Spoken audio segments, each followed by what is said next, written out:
So this video was supposed to come out in December, and it's midway into January. As I'm recording this at like 12 in the morning on the 15th. So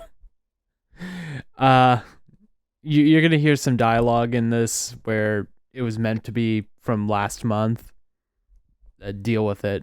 Sorry for the delay. Anyway, enjoy the video. So, it's finally happening. Another Grand Theft Auto is on its way after being in development secrecy for some time. At least, somewhat secret. Truly a holiday treat. Rockstar nowadays is the company that brings out one of two things: a massive update for GTA Online, and GTA 5 on a new platform. And maybe something for Red Dead 2 or Red Dead Online. I've always enjoyed GTA, even spending quite a lot of time in online grinding to become the big crime industry owner I pretty much cosplay in-game. Yet, if I chose to be stuck with one game from Rockstar's catalog, none of the GTA games would be my pick. And as much as I love Red Dead, even that wouldn't be an option. Now, there's only one game in Rockstar's history that sticks out as being endless in charm, gameplay, story, and even replayability. It's Class Time.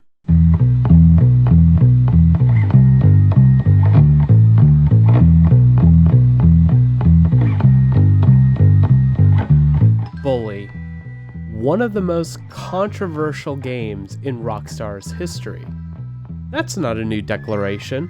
Nearly every one of their games, especially GTA, has been on concerned parents lists and fear-mongering media. Even with the new GTA, it will never end. The phrase hot coffee is so infamous it dramatically affected the company and gaming industry as a whole to this very day. Grand Theft Auto always gets targeted for the name and elements of gameplay alone. The only way for Rockstar to be more controversial is that they made another table tennis game. But Bully is something special, in the fact that it's a game that, despite much more controversial and more ethically questionable games that have come out in the recent decade, Bully is a game that will never see a proper follow-up due to the nature of it, even though that nature, like the main character, is misunderstood. Bully was developed by Rockstar Vancouver back in the early 2000s. Of course this game came from Canada. Canada is great. They make good stuff like maple syrup, cartoons, Moose, that one YouTuber. Adam. Weird place, but they make good stuff. Before they were a part of Rockstar, the Vancouver studio used to be known as Barking Dog Studios. You might know that name if you played Counter-Strike back in the day, as they made the Beta 5 update. More significantly, you probably know them more for Homeworld Cataclysm. When Take-Two Interactive acquired them in 2002, they got rebranded into Rockstar Vancouver. Originally, they were tasked on a reboot for Spec Ops, but then that got cancelled in 2005. During that game's development, they were also working on concepting Bully. The original concept was to have the main character be a bully, giving swirlies, being an overall jerk, the standard. But the tone dramatically shifted into making the main character more likable to all. When Rockstar announced the game back in May of 2005, the media machine got to work immediately, causing backlash towards it. This was only a year after the hot coffee incident, so the target on Rockstar's back was still fresh. Immediately in PAL markets, the game had to be renamed to Canis Canem Edit, which is Latin for dog eat dog. But that did not stop the campaigns by concerned parents and the media. Fox especially went in hard on bashing the game, bringing on infamous anti-video game activist Jack Thompson. He's history's greatest monster! For the unaware, Thompson was an attorney that hated video games or anything that he deemed as obscene, like rap music or Howard Stern.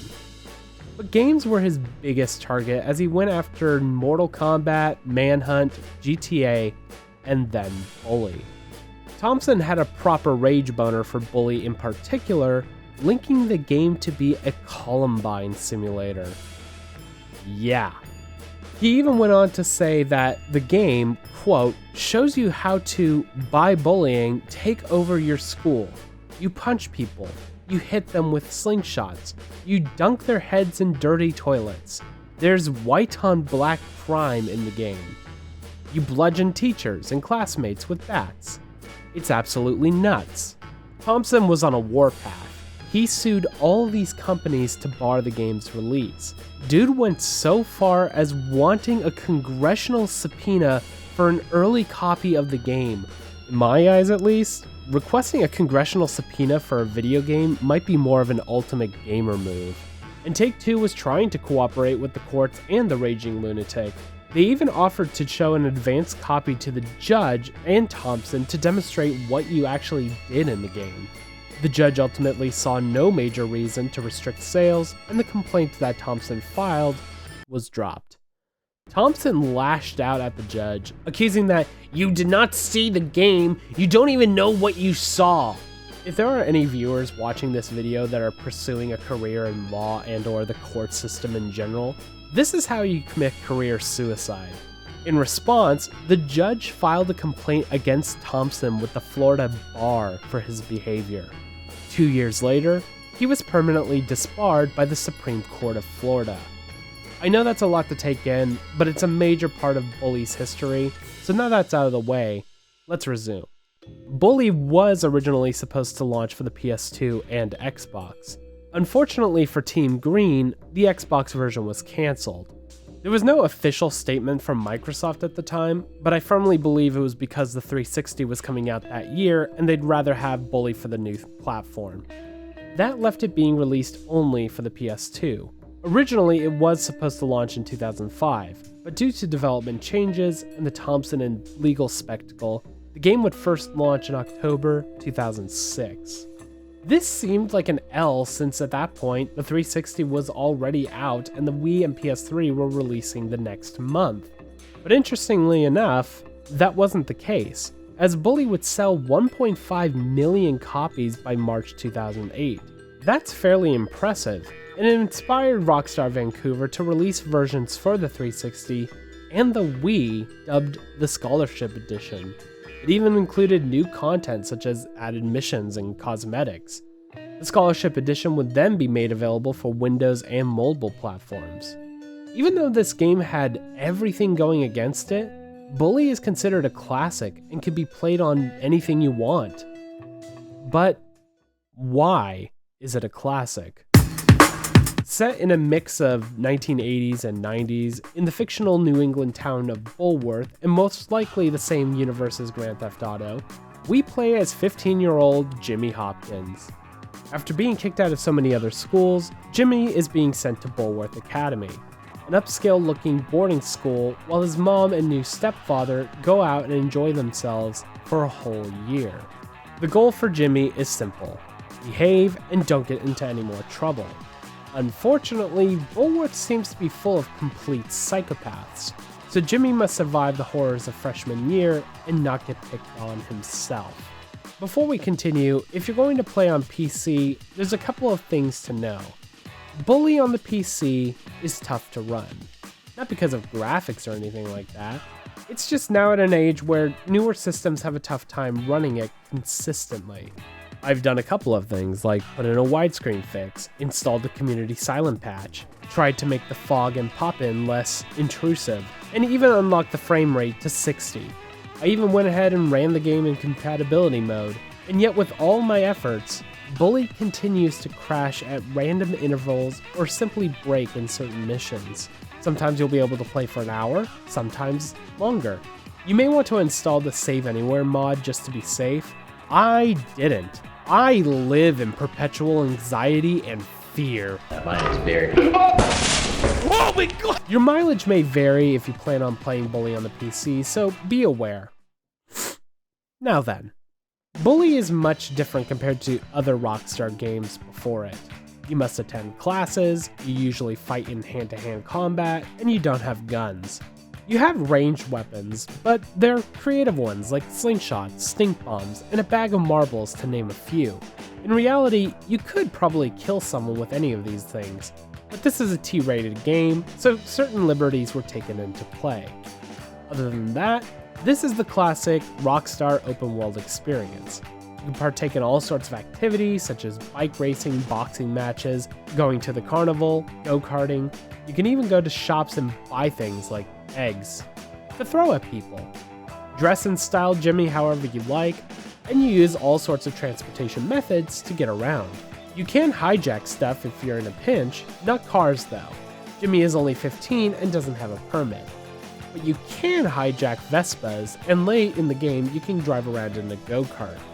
And you only get in trouble if you ride on the Vespa without a helmet. You can drive a go-kart without a helmet though, that's fine, you can get brain damage or whatever. Rather than a wanted system, there's the trouble meter. If you do bad things, your trouble meter fills, causing more harsh reactions from adults. Doing certain actions will get you in maximum trouble. Be ready to run, as every authority figure will bear down on you. Going to class has its perks. If you want one of the best bikes in the game, go to the auto shop class. Successfully complete a session and you get an upgraded bike each time. Want to get out of trouble more effectively or even intimidate more harshly? Take English and pontificate on your adversaries by retracting their inversion and fashioning a husk of their former self, and divert your adversaries into compelling discussion of the nature of life and society as a whole. Or, call them dumb or say sorry or whatever and they'll back off. Or would you like more ammo for your weapons? Excel in science and you can use your chemistry set to resupply all your needs. They are mini games, but the payoff is substantial. And you might learn something, like I don't know a damn thing about South America, or numbers, or drawing. A health bonus for kissing girls, or that one guy? Yeah, please. New fighting moves? Absolutely. On a graphical level, Bully looks decent. This is using the same engine that many other classic Rockstar games used, so it's not going to look amazing, but it does hold up nicely. The Scholarship Edition changed up the lighting and improved the shadows. It does help a lot for making certain scenes more dramatic. P. Kowalski, Jimmy Hopkins, and don't ask how I'm doing. I've been here 5 minutes and already people want me dead. Even my parents didn't hate me this quickly. Well, welcome to Bullworth. The environment has this great neo-Gothic style. Bully looks and acts like how you would picture a boarding school to look. Imposing, large, standing tall. The details of how each building is so different. The dorms widely vary in personality. The boys are run down, gross, trashed. Jimmy's bed looks more like a prison bed than anything else. On the flip side, the girls have their dorms nice and clean with proper frames and mattresses. The best dorm is the Preps though. It's not so much a dorm, more of a mansion with multiple rooms, knight's armor, paintings galore. But that's the point. The town of Bullworth is wealthy and the architecture reflects that. Though not all of it is wealthy. Bullworth Vale is where the upper echelon of the community thrive, whereas New Coventry is where things take a turn. Run down, decrepit, destroyed, on the verge of complete collapse, and then you get to Blue Skies Industrial Park. I don't need to say much. If you're a Bay Area native, think of it like this: Walnut Creek, Concord, Vallejo, Richmond. And since you're going to be here for an entire school year, you watch as the seasons change. It's a nice touch to see the end of summer quickly turn into fall, or the first snowflakes of winter trickle down. There are even holiday events to partake in, such as Halloween with Jimmy's good friend Gary. This is Gary. We'll talk more about him in the spoiler section. I did see in the Nexus mods that there were a few texture reworks, but I never went with them because I just wanted to keep the original style of the game. What also elevates the atmosphere of Bully is the music. Bully's music is unlike any other Rockstar OST. Composed by Shaun, the focus was, instead of grim, foreboding, and criminal themes that other Rockstar games give off, Lee wanted more of a lighthearted sound. It still has a mood to it as the bass is heavily used, but then it's lifted up by the chimes.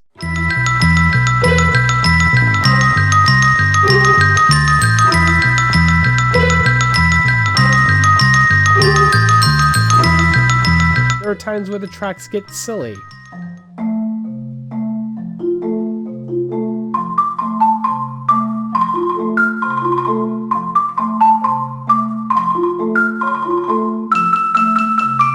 There are times where it's more of a groove.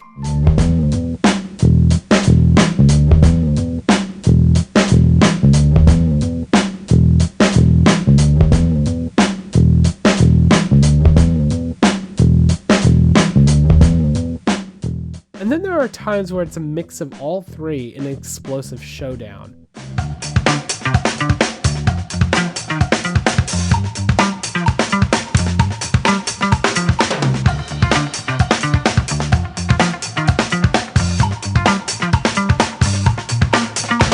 Imagine a mixture of Sly 2 and 3's OST with the music from West Side Story. Something like that. Not only is there charm in the towns and music, but in the characters as well. As you play and interact with the world, you meet more and more characters that just fit the demographic of school life so well. There's the cliques of student groups you'll encounter: nerds, jocks, preps, and greasers. Why greasers? I have no idea. You're done, kid. Finished! There's also normies and even middle schoolers running around as well, but we don't really interact with them much. Who you do interact with are so full of charm and distinguishable character, you can't help but listen and take in what they're saying. You filthy Democrat! In a very Rockstar way, they are satirical caricatures of what one might have run into or thinks to run into in a school setting. For example, your gross lunch lady. Nice! Shut up, kid! It adds flavor to it! Your ultra intense and perverted and possibly pedophilic gym teacher. Great! So go and collect all the dirty laundry from the, girls' dorm. Okay. Steve Smith-like nerd. Air queen for me, in that little thong, and with those massive piles of silicone. Initially you'd think, who's that handsome stranger? Or a guy leaning towards his early 20s rather than his late teens. You're dead, new kid! Dead! One of my personal favorite supporting characters is the English teacher, Mr. Holloway. He's a nice and uplifting teacher, but due to the stress of his coworker, Mr. Hattrick, pushing him around, he tends to drink on the job. Dude's only 34 and looks like he's 54. Good God. You okay, sir? Jimmy. No, I'm not okay. Though probably the best character is the one that you play. Jimmy Hopkins is one of my favorite characters Rockstar has ever created. That's a high reach because we've had other legendary characters like Nico Bellic, Big Smoke, CJ, John Marston, and Trevor. There's something about Jimmy that I can somewhat relate to though. Even though he's a troubled kid, he's not unstable or evil. He's truly misunderstood. The writing is solid for the most part. Yeah, there are some lines, jokes, and scenes that might not be entirely kosher by today's standards, but it was the mid-2000s, and this does take place in a fictional 80s, 90s, maybe even 70s setting, so it was of the time. I will talk more about him and the story in a moment, but there are some faults that I do have with the game. For the most part, the controls are tight and good, but there are times where Jimmy is a bit clunky to control. The combat can be a bit on the easy side, not always, but the super slingshot or spud gun makes fights a breeze.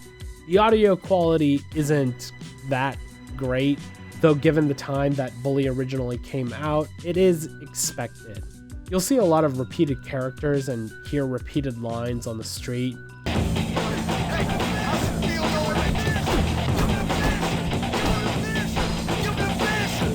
I will stab you. Sometimes I do wish that the game had more of San Andreas's RPG style of gameplay, but it isn't too bad. Some animations can be very silly, and as mentioned, sometimes the game grinds down to a halt or crashes entirely. And there are some issues I have with the story and its narrative, but we'll get to that.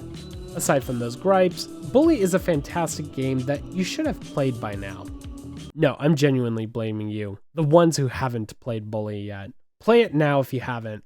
I will take your lunch money. Otherwise, be ready as we take a deep dive into the story of Jimmy Hopkins.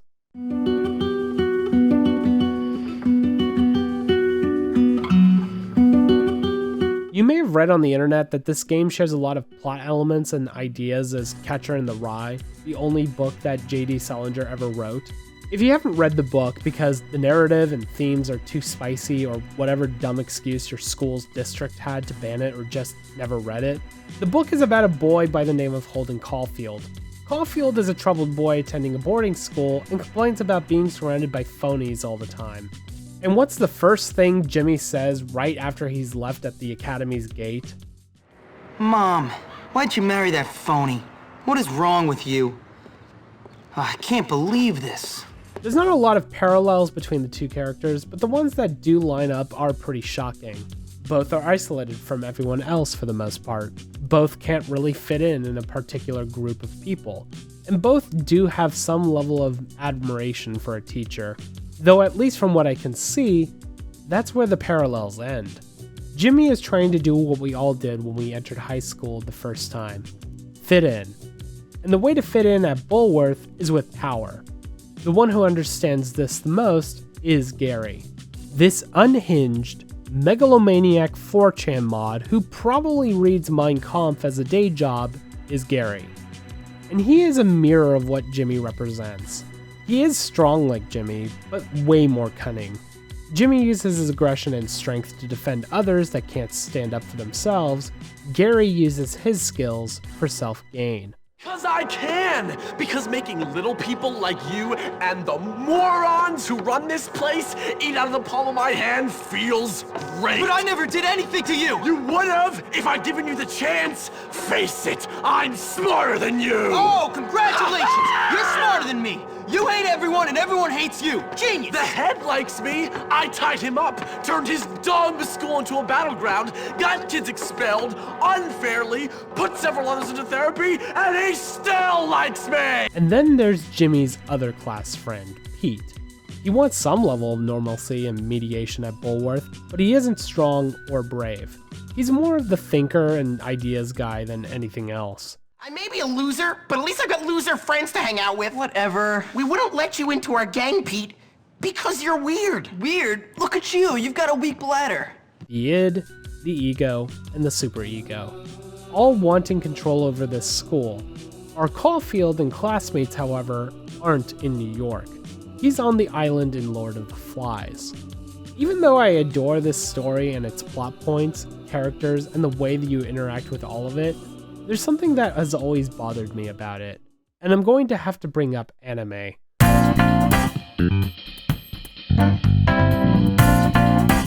I haven't played much of Persona 5, but what I've played and seen, that game does high school life somewhat more accurately. You do your work, you go to bed at reasonable times, you interact with your peers, all the typical student stuff that you would see.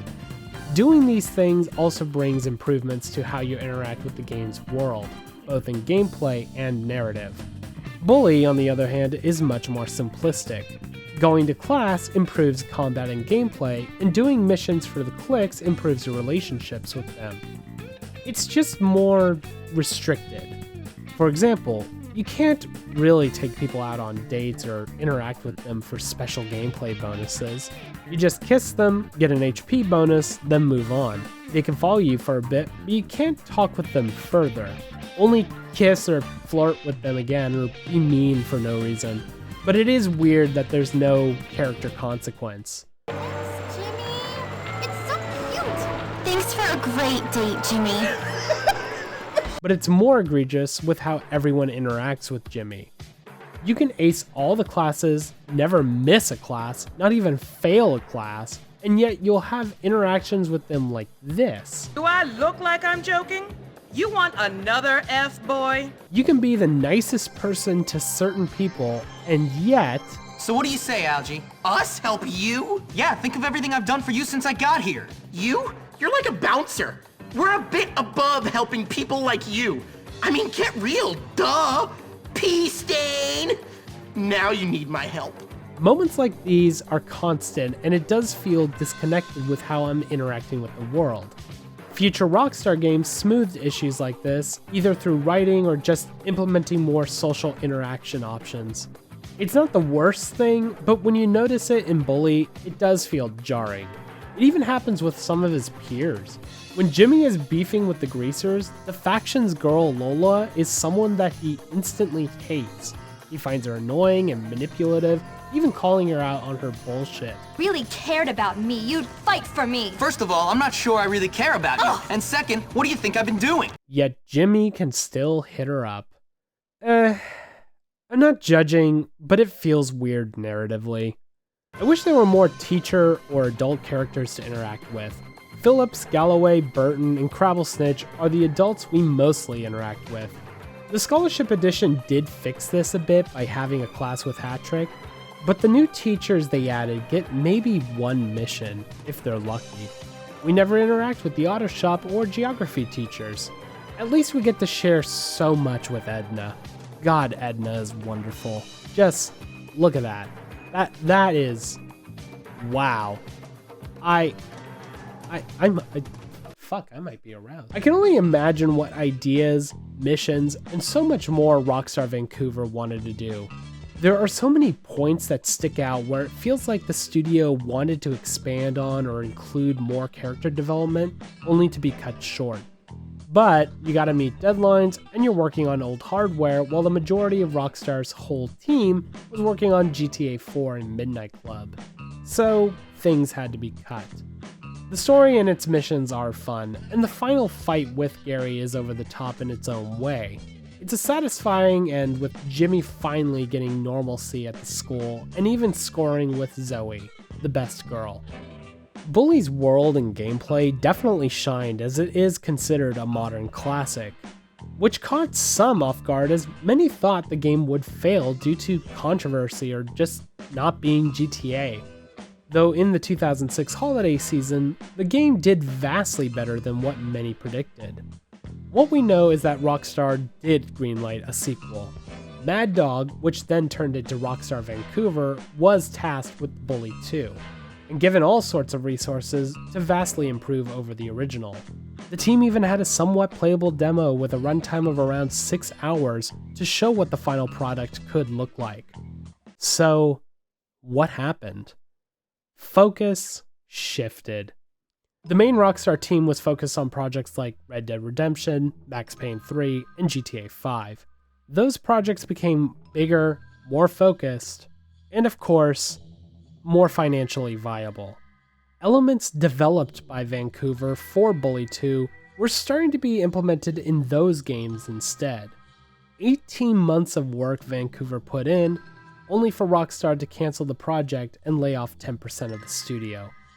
Over the course of a decade and then some, more and more has come out about Bully 2 and what it could have been. And even though I'd love to see Jimmy, Bulworth, and those teachers again, I'm going to say something that might land me in hot water. Although to be fair, I'm kind of comfortable in those waters at this point. I'm kind of glad they canceled it. There's a lot of delicate subjects that come up with school life nowadays. You can poke fun at drugs, puberty, pop culture, trends, and politics. You can't really parody issues like cyberbullying, shootings, or suicide in a game revolving around school life tastefully. That's a dangerously narrow rope to cross for anyone. Sure, there have been games that are way more blunt with these conflicts, even going to such extremes that they get banned. But still, we're nearly into 2024, and the 8th major title in the GTA franchise is already getting backlash. You really think a new Bully game can survive in a society as complex and divisive as ours currently? I doubt it, but I could be wrong. I have been in the past. Though maybe it's for the best. The sequel was planned to follow Jimmy and see him live with his mom and stepdad along with step-siblings, and I don't know. I think it somewhat deters from what made the original interesting. Bully as it stands is almost timeless. Even though it's well over a decade and a half old and has very dated elements, It still has moments that many to this day can relate to, as well as parody. It's also just a fun spin on the Rockstar open world formula that hasn't been properly captured. Are there better school sim RPG things out there? Sure, even before Bully came out. But Bully is so significant to so many, it has moments that never have fully been captured to this day by other games. If Bully 2 ever does happen, cool. But if it doesn't, well, I'm happy with that too.